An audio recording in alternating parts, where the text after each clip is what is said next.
আজ বানিয়েছিলাম তিল সর্ষে মাছ। রান্নাটি একদম সহজ আর খুব কম সময়ের মধ্যে হয়ে যায়। চলো সেটাই তোমাদের সাথে শেয়ার করি। তার জন্য মাছের পেটের দিকের 4টে পিস নিয়েছি। এবার এই পিসগুলোকে ভালোভাবে পরিষ্কার করে আমি ধুয়ে নিয়েছি। এখন এর মধ্যে পরিমাণ মতো লবণ আর হলুদ দিয়ে ভালোভাবে মাখিয়ে 20 মিনিট মতো রেখে দিচ্ছি।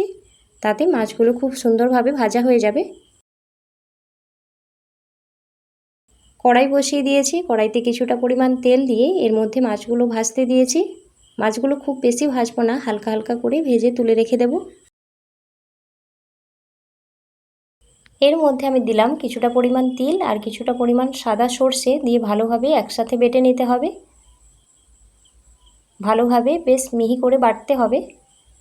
আর আমি মিশিয়েছিলাম এর মধ্যে কিছুটা পরিমাণ কাঁচা লঙ্কা, যাতে ওই ঝালঝাল ব্যাপারটা থাকে। মশলা বাটা হয়ে গিয়েছে। এখন এটাকে জলের মধ্যে গুলে রেখে দিতে হবে। কড়াই বসিয়েছি। কড়াইতে দিলাম কিছুটা পরিমাণ সর্ষের তেল। তেলটা ভালোভাবে গরম করে এর মধ্যে দিয়ে দিচ্ছি কিছুটা পরিমাণ কালো জিরে। কালো জিরেটা ভালোভাবে ফুটে গেলে এর মধ্যে আমি দিয়ে দেব পরিমাণ মতো হলুদের গুঁড়ো। হলুদ গুঁড়ো দেওয়ার পরে ওই মশলা গোলানো জলটা দিয়ে দিচ্ছি, মানে ওই তিল সর্ষে বাটা জলটা এর মধ্যে দিয়ে দিলাম। ওটা ভালোভাবে ফুটিয়ে নিয়ে এর মধ্যে আমি দিয়ে দিয়েছি পরিমাণ মতো জল। জলটা দেওয়ার পরে ভালোভাবে একটু নাড়াচাড়া করে দিচ্ছি।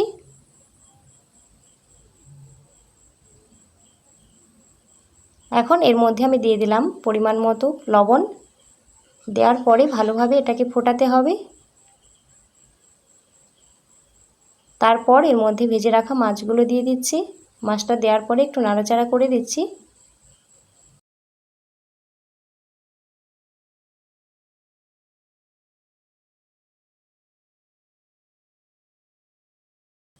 এবারে এর মধ্যে আমি দিয়ে দেব কিছুটা পরিমাণ কাঁচা লঙ্কা চিড়ে।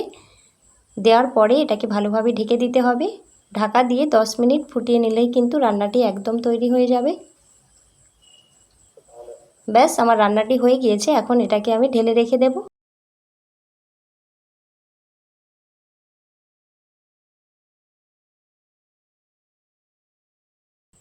ঢেলে নিচ্ছি এখানে আমি। দেখতেই পাচ্ছ কতটা সুন্দর হয়েছে।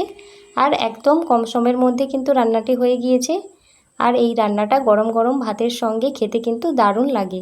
তোমরাও একবার এভাবে বাড়িতে বানিয়ে খেও। আর ভিডিওটি কেমন লাগলো অবশ্যই কিন্তু কমেন্ট করে জানাবে। চ্যানেলটিকে সাবস্ক্রাইব করে পাশে থাকবে। তাহলে চলো আজ আসি, দেখা হচ্ছে অন্য একটা ভিডিও নিয়ে খুব তাড়াতাড়ি।